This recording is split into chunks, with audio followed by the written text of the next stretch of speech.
Before we get into this scary story, I would like to welcome you to my brand new Discord server. I would like to welcome you to Dr. Dark's Lounge, a community built for you to hang out and chill with other fellow members of the horror community. Join my Discord server today and be a part of an amazing community in the making. You will find the invite link to the server in the video description below. With this, let us get into the story. And it is time to gather around and settle down as the classes of Dr. Dark are now in session. Last summer, I turned 20 and my parents had planned a 5-day trip to Morocco for me and my 17-year-old brother, Matthias. I had to admit, it was an absolute thrill for a Finn girl who had just graduated to go on a road trip. So, in mid-July we arrived in Ouarzazate and checked into a 5-star hotel. We spent the first day in a visit to the surrounding of the city. Landscapes were incredible. The day after we went into a place in the middle of the desert called Merzouga, very known by its incredible sunset. We spent the night there and returned back to our hotel the day after. Then we went to an ancient castle that was apparently built in the 10th century for a powerful warlord. By the 4th day of our trip, we had met a group of Moroccan students. They were from a Moroccan international university and were staying at the same hotel as us. My brother and I befriended a student named Isham and his girlfriend. They were both studying sustainable energy management and were about to graduate. Late that night, around the hotel pool and during a casual conversation, Isham mentioned some local myths about the country's wilderness. He claimed that there are some places in the desert, for example, where no one goes or crosses. Those locations are said to be haunted by jinns, mythical entities that are well known and feared in Morocco. Matthias and I laughed at it, saying that ghost stories are always made up by people to scare other people. Isham and even his girlfriend were adamant that jinn are no ghosts or spirits, and the locals are terrified of even bringing up the subject of these entities or the locations where they are said to live. Apparently, one of those haunted locations happened to be not far from Ouarzazate, the city where we were staying. It was some caves situated between hills near a small village above Fint Oasis, a place we visited a day earlier.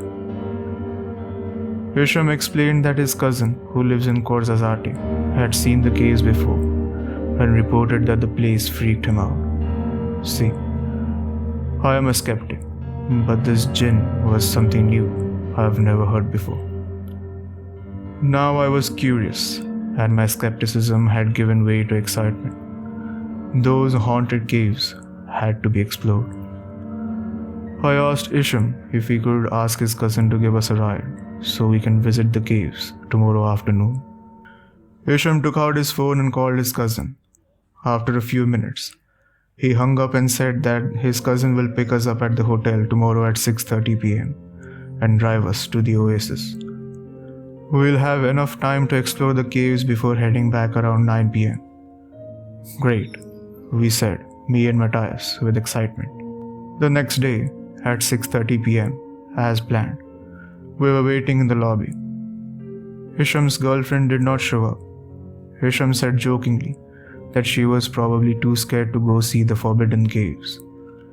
When Isham's cousin called to say he was here, we were all very excited. We all went to meet with him in the front door of the hotel. After a brief introduction, we got into the car and headed to our destination. The oasis was 12 kilometers south of Ouarzazate, but the rough dirt road would take us 45 minutes to get there, according to Isham's cousin. I was getting a little bit nervous and worried about all this trip, but I couldn't admit it to Matthias. On the way, Isham's cousin told us how he discovered the caves by accident a few years ago while conducting research for his geology degree. He said that as he approached the caves, one of the villagers noticed him from afar and dissuaded him from entering. The villager told him about the jinn who lives in the caves and frightening stories of people who got inside and went insane or simply disappeared. Hisham's cousin stopped talking for a moment. Then he added, I am a scientist who, on principle, believes in facts and data. But I remember having a very uneasy feeling while talking to the villager, as if I was being watched or something. My reason was overtaken by an unexplainable fear, and I ended up turning away from the caves. We all felt silent, and no one spoke for the rest of the ride until the oasis appeared. We drove for about 5 minutes on an unpaved road until we arrived at a small village. The houses, like the other villages we had visited around Korgazate, were made of clay and all gathered in one place. The villagers, on the other hand, surprised me. Unlike the other locals we'd met, the few people lurking behind their doors gave us hostile looks. I was taken aback. Moroccans are known for their incredible hospitality and openness to foreigners, as I discovered since our arrival in Morocco. It was unnerving, as if no one wanted us there. I exchanged a quick glance with Matthias, who also appeared surprised. The car stopped at the end of the road, beneath a pair of date palm trees. We got out of the car, and I immediately started taking pictures with my phone. It was sunset, and the scenery was absolutely stunning.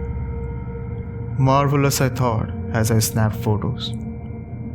Hisham's cousin eventually turned towards us and told us that the people from the village beneath the caves don't like strangers wandering around, so we should explore the outside quickly and not linger too long. He then pointed us to the direction of the caves and took the lead. Hisham followed, then me, and then Matthias. The soil was mostly made up of small pebbles and a thin layer of sand. We were near an oasis, and there were some palm trees and bushes scattered around.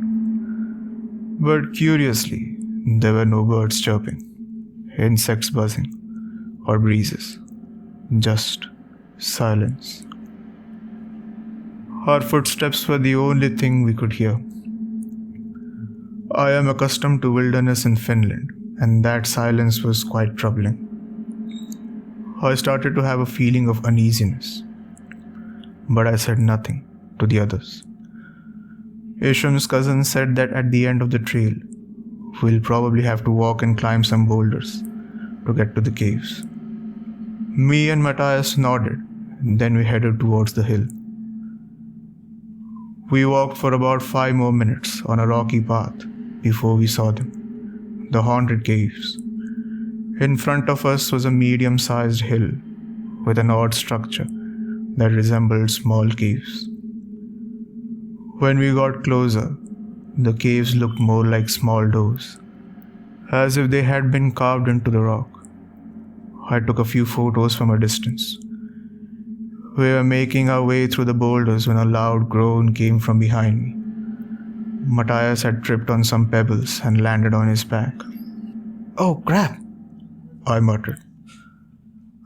"I think I may have twisted my ankle," said Matthias while checking his foot. Hisham and his cousin stopped and came closer to see what was going on. I looked down at Matthias's feet, then up at the caves, only a few meters ahead of us. "I can't go any further. We should go back before it gets dark." The others agreed to resume and return to the car, but I was irritated. It's impossible to be this close and not be able to see the caves from inside. If the caves are as beautiful as the oasis, it will all be worth it. I made my decision. I turned to look at Isham and his cousin and said, "You guys can go ahead. I will continue to the caves. I'll just take a quick look and snap a few photos. I'll be following you right away." Without waiting for a response, I hurried towards the caves. When I stood in front of the caves, I noticed that they were human-sized. Narrow openings carved directly into the rock, only a few inches above the ground. There were 7 entries at the bottom and about 13 smaller ones above. I took a few more photos. Despite the fact that it was hot outside, a cool breeze was blowing from the entryway where I was standing.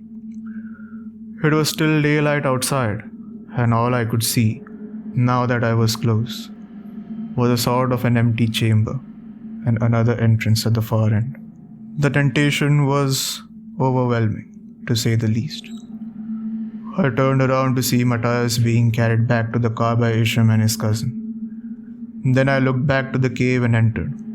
Something shifted the moment I put my foot on the inside. I walked inside the chamber and headed towards the entry at the opposite wall. While adjusting my vision to the darkness, I felt a slight movement of air behind my ear, like a breath. Chills ran down my spine. When I turned around, there was nothing. The hair on my arm stood up. A sudden cold enveloped me, and then I knew that I wasn't alone. The chamber was neat and empty, but I sensed that there was something else I couldn't see. The silence was unsettling, and it created a void in my mind filled with all sorts of creatures and horrifying stories I'd heard. I was squinting my eyes to try to see what was inside the entrance. It looked like a tunnel. Against all my instincts and better judgment, I decided to step a little bit inside. It was like something was pulling me inside. It was too dark there, and I didn't have a flashlight or a phone, so I thought I'd use the flashlight on my camera. The more I advanced, the more I had the uneasy feeling that I was being watched, but I quickly dismissed it, telling myself that it was all in my head. As I continued my way inside, flashing with my camera from time to time, I could now hear a faint sound, as if it was a set of footsteps behind me. Despite how unsettling it was, I refused to look back and continued.